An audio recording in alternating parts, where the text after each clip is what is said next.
Buenas noches, hermanos. El Señor les bendiga. Vamos a compartir esta noche una enseñanza que tiene que ver con algo que está sucediendo actualmente,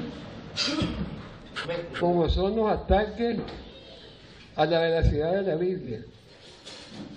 Actualmente, una de las maneras como se está tratando de poner en duda la existencia de Dios es haciendo creer que la Biblia está llena de errores. Quiero invitarles a que lean, por ejemplo, el Salmo 14, el verso 1.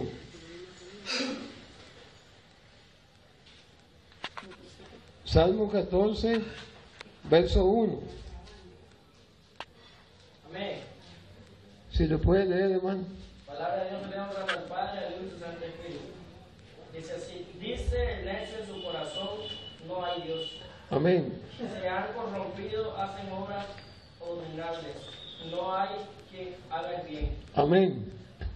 Fíjese que el que está hablando aquí es David. Y este pasaje fue escrito hace aproximadamente 2000 años antes de Jesús. Y lo curioso es que en este periodo de la historia, en todas las naciones y pueblos, y es un hecho comprobado también por la antropología y la sociología, el ser humano siempre ha tenido la creencia en la existencia de seres superiores.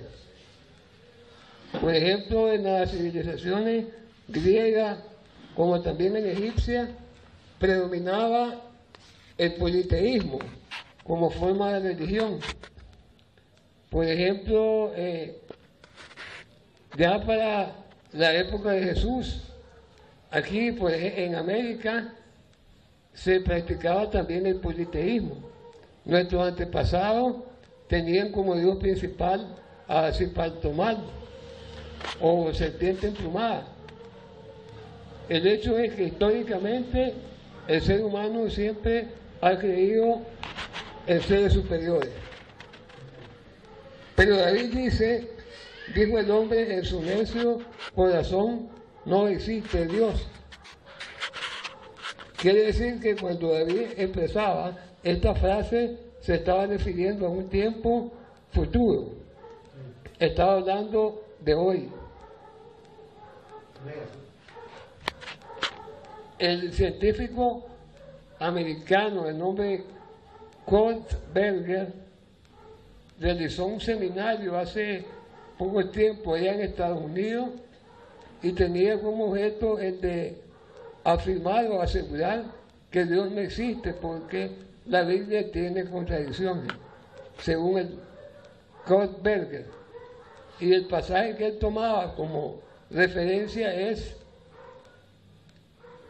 que existe evidencia bíblica donde afirma que Jesús habita en luz. Pero hay textos bíblicos donde, según Berger, Dios habita en tinieblas. Entonces él dice, la Biblia se contradice. Y él citaba, por ejemplo, Santiago 1:17, a ver si alguien lo puede leer.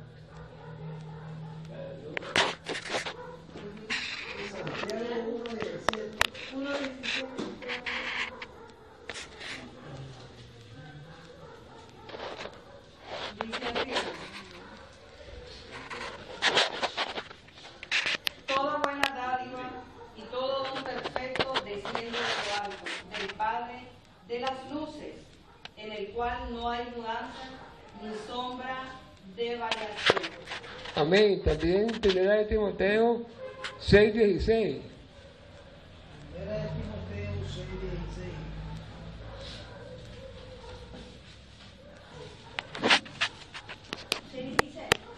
El único que tiene inmortalidad, que habita en luz, inaccesible, a quien ninguno de los hombres ha visto ni puede ver, al cual sea la honra y el imperio semiterno. Amén. Amén, así.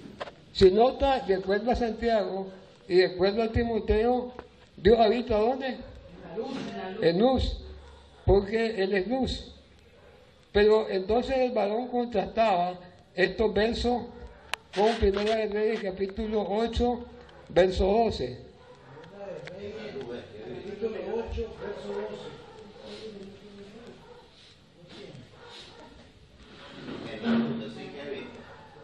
Amén. Primera de Reyes, capítulo 8, verso 12. Primera de Reyes, capítulo 8, verso 12. Entonces dijo Salomón: Jehová ha dicho que él habitará en la oscuridad. Amén. Ahora, por favor, alguien lea Salmo 18, versos 10 y 11.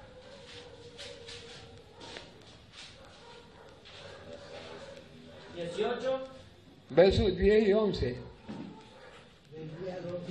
Cabalgó sobre un querubín y voló sobre las alas del viento. Puso tinieblas por su escondedero, por cortina suya alrededor de sí. Oscuridad de aguas, nubes de los cielos. Ahora, por favor, segunda de Samuel, capítulo 22, versos 10 y 11.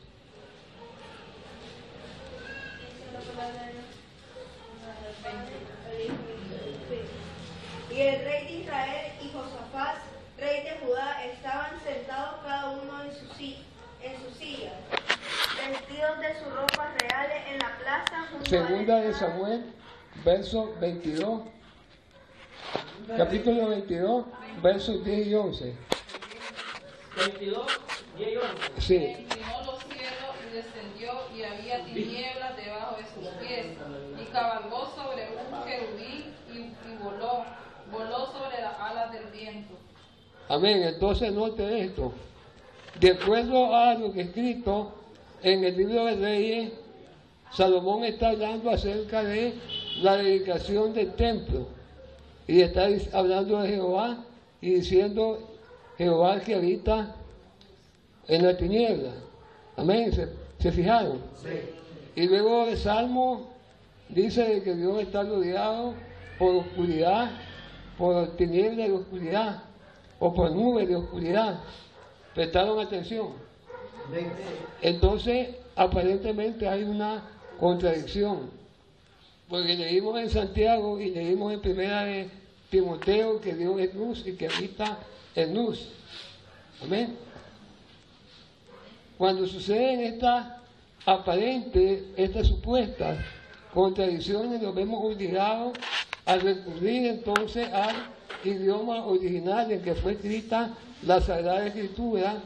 Como nosotros sabemos, el Antiguo Testamento se escribió en hebreo, el Nuevo Testamento se escribió en griego, y tanto el griego como el hebreo son idiomas que tienen una gramática mucho más profunda que la del español. De hecho, nuestro idioma deviene del griego y del latín, o sea que hay muchas limitantes idiomáticas al momento de traducir cualquier escrito del hebreo al español o del griego al español. Así que cuando encontramos este tipo de situaciones, lo más apropiado es recurrir a un diccionario bíblico, ya sea hebreo-español o griego-español. El término luz que encontramos en la Biblia tiene diferentes significados. Tiene dos aplicaciones distintas en la Escritura, las cuales debemos de saber apreciar para poder entender los textos. Por ejemplo, una de ellas es literal. Cuando se habla de luz se refiere a la existencia física de la luz, del brillo, lo que nosotros entendemos como luz. Pero también luz tiene una significación metafórica. Y cuando se habla de luz, por ejemplo, se refiere a la verdad de Jesucristo. Entonces, cuando vamos a Génesis, capítulo 1, verso 5, vamos a entender por qué Santiago dice que Dios es Padre de las luces. Y quiero que alguien lea Génesis, capítulo 1, verso 5. Y llamó Dios a la luz día, y las tinieblas llamó noche. Amén. Y fue la tarde y la mañana un día. Entonces dice Santiago 1:17 que Dios es Padre de las luces. En Génesis 1:5, ¿qué está haciendo Dios? Está creando luminarias, una llamada sol para dar luz en el sentido literal de la palabra durante el día, otra llamada luna para reflejar o proyectar la luz del sol mientras es de noche, ¿verdad? Así que de alguna manera provee iluminación durante esta fase del tiempo que es la noche. Por eso Santiago 1:17 dice Dios Padre de las luces. Ahora por favor Apocalipsis capítulo 21 verso 23. Si se fijan, este pasaje se entiende que la palabra luz es literal, se refiere a iluminación. La ciudad no tiene necesidad de sol, ni de luna que brille en ella, porque la gloria de Dios la ilumina y el Cordero es su lumbrera. Amén. Ahora habla de la nueva Jerusalén, en donde ya no será necesario ni el sol ni la luna, porque la gloria de Dios, su divinidad, resplandecerá de tal manera que ya no será necesaria la existencia ni de la luna ni del sol. Entonces estamos hablando de luz en el término literal de la palabra, o sea, de iluminación. ¿Se entiende? En cambio, cuando vamos a Juan, primera de Juan, capítulo 1, versos 5 y 6, vamos a encontrar que también el término luz no solamente se refiere a iluminación, sino a forma de vida. Se entiende que está en tiniebla aquel que anda en el mal camino, haciendo prácticas equivocadas, y que está en luz aquel que anda actuando de manera correcta, de forma obediente y congruente a lo que debe de ser el comportamiento moral, ético de cualquier ser humano. Y quiero invitarle a que lean el texto. Primera de Juan capítulo 1, versos 5 y 6. Este es el mensaje que hemos oído de él y os anunciamos. Dios es luz y no hay ninguna tiniebla en él. Si decimos que tenemos comunión con él y andamos en tinieblas, mentimos y no practicamos la verdad. Amén. Entonces ven que aquí el contraste entre luz y tiniebla no se está refiriendo a el sentido literal de las palabras, sino que más bien está hablando en el sentido metafórico. ¿Quiénes son los que andan en luz? Aquellos que hemos recibido a Cristo. Por eso el Señor dice, yo soy la luz del mundo. Y nosotros somos luminarias. Nosotros proyectamos su luz. ¿Recuerdan el pasaje cuando el Señor dice, la luz no se coloca debajo del mueble, sino sobre el mueble, para que ilumine la casa, el lugar? Y nos ha llamado entonces a ser portadores de su luz. Pero esto entonces, ¿qué significa? Que vamos a andar en la calle y vamos a resplandecer un aura luminosa de 7 colores. No se está refiriendo a esto, sino a nuestro comportamiento, nuestro testimonio, nuestra actitud, que debe ser correcta como lo que somos, como embajadores del Rey de Reyes y del Señor de los Señores. Amén. Se entiende entonces la manera distinta como se usa la palabra luz en la Biblia. La una es literal, la otra es metafórica. Ahora veamos entonces Éxodo capítulo 20 y verso 21.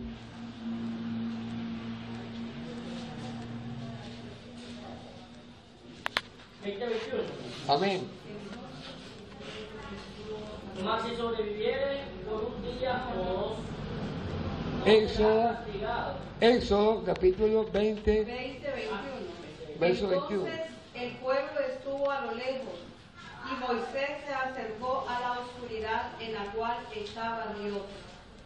Amén. 20:21. De acuerdo a eso, ¿dónde estaba Dios? En la oscuridad. Note bien algo. Este pasaje de Éxodo, al igual que el pasaje de Primera de Reyes, no está hablando del trono de Dios en el cielo. En Éxodo está hablando que Dios descendió del cielo, o sea, no está hablando del trono santo, donde está Dios, está hablando en un lugar específico, aquí en este planeta, en que Dios descendió para establecer comunicación con Moisés. Amén. ¿Se entiende? Y habla entonces de que Dios estaba en medio de una profunda, una densa oscuridad. Ahora miremos que así como la palabra luz tiene dos connotaciones, la una literal y la otra metafórica, también en la palabra tiniebla sucede lo mismo. En el hebreo hay dos palabras que se usan para referirse a oscuridad. Una es la palabra osque y la otra es la palabra rapé. La primera tiene un significado más literal, o sea, se refiere a oscuridad en términos físicos de la palabra, a la ausencia entonces de luz. La segunda tiene una connotación más metafórica. Y entonces cuando habla de tinieblas, se está refiriendo en aquellos momentos en el que uno siente que todo anda mal. Que aquellos proyectos que hemos emprendido se han venido abajo.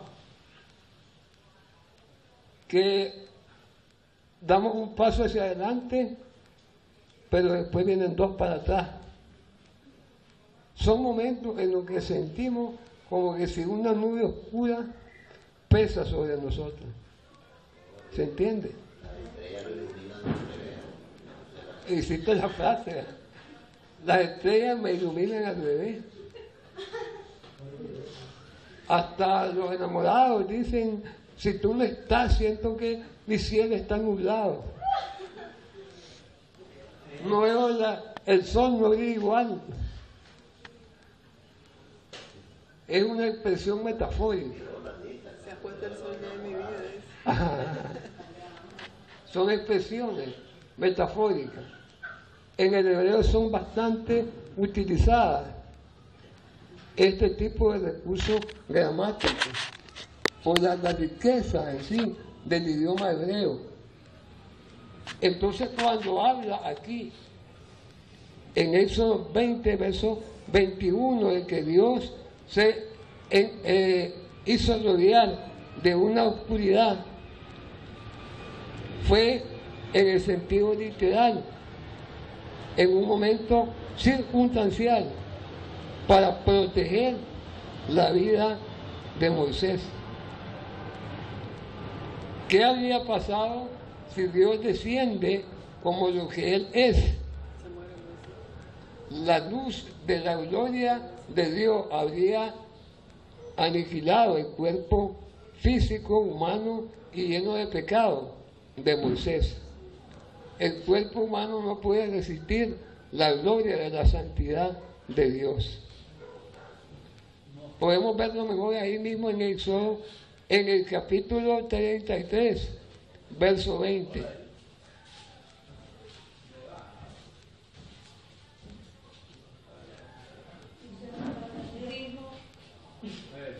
Dijo más, no podrá ver mi rostro porque no me verá hombre y vivirá.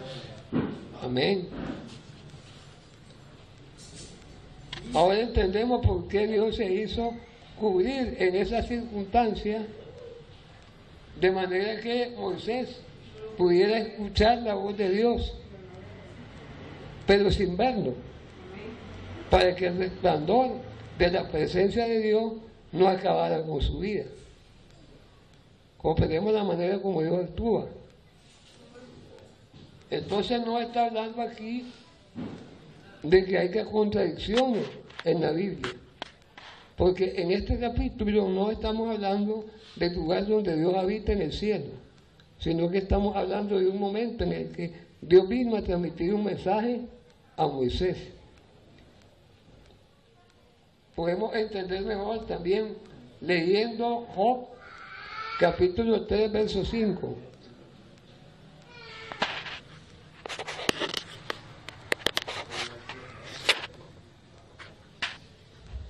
Aféenlo tinieblas y sombra de muerte, repose sobre él nublado. Amén. Ahora,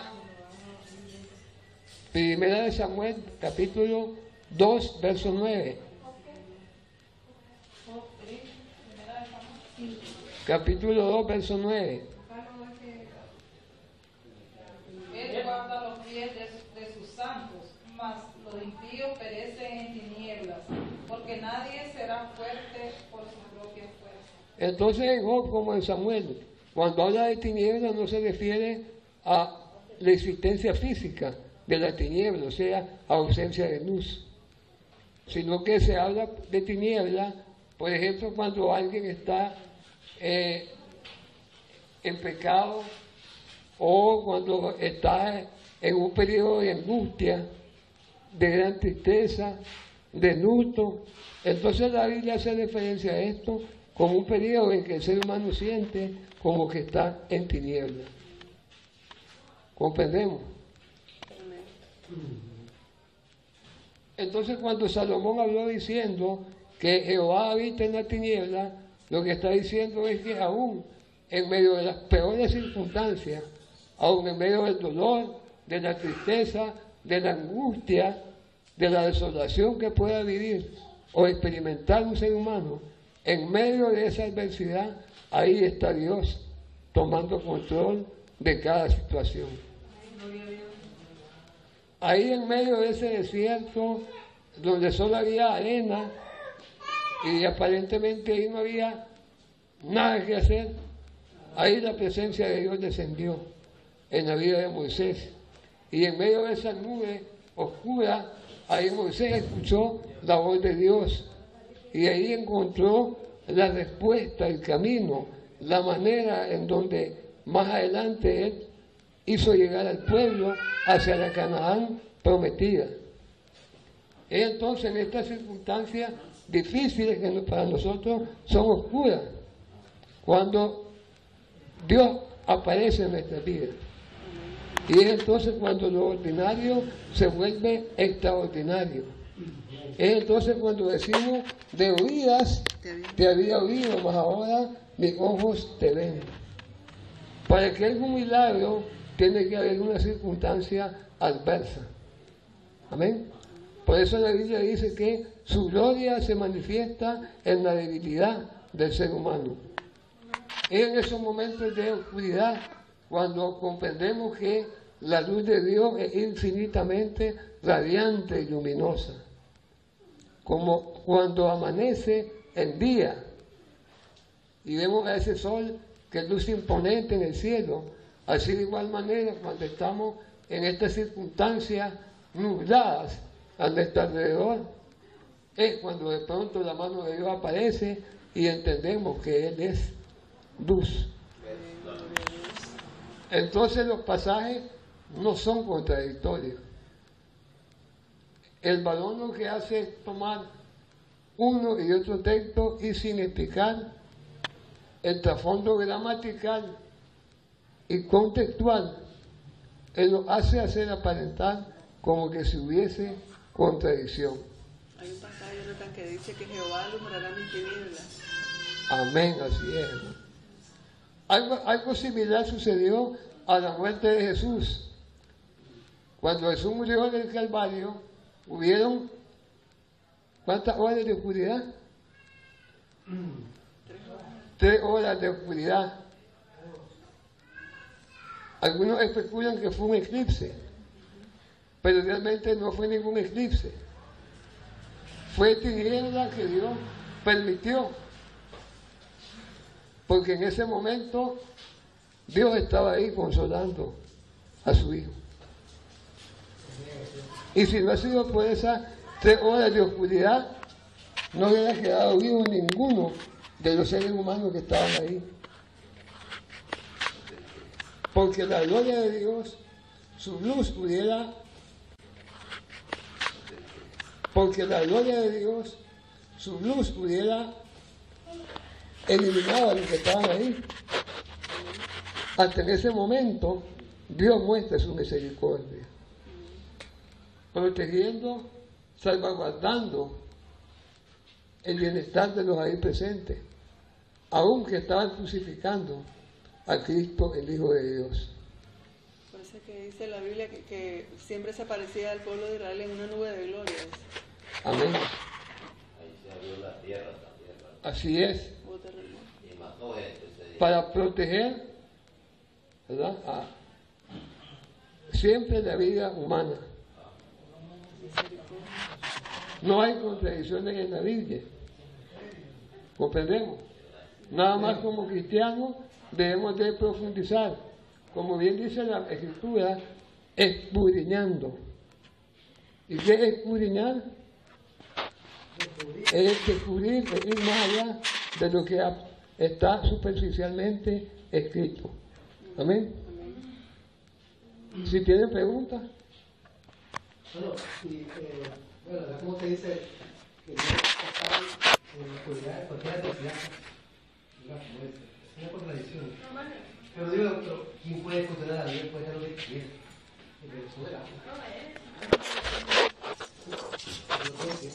Pero es bueno aclarar estos detalles, porque de repente, si se presenta este argumento a alguien que no conoce la Biblia, entonces va a decir, es cierto, en la Biblia hay contradicciones. Entonces Dios se contradice, entonces Dios no existe, ¿ya? Y una serie de conjeturas. En internet circula una página que dice 100 contradicciones en la Biblia. Así es, imagínense. Así que es el deber de los creyentes estarnos empapando siempre del conocimiento de su palabra, no solo para que no caigamos en errores nosotros mismos, sino para que ayudemos a otros a que aclaren cualquier duda que puedan tener. Así que, ¿alguien más tiene preguntas?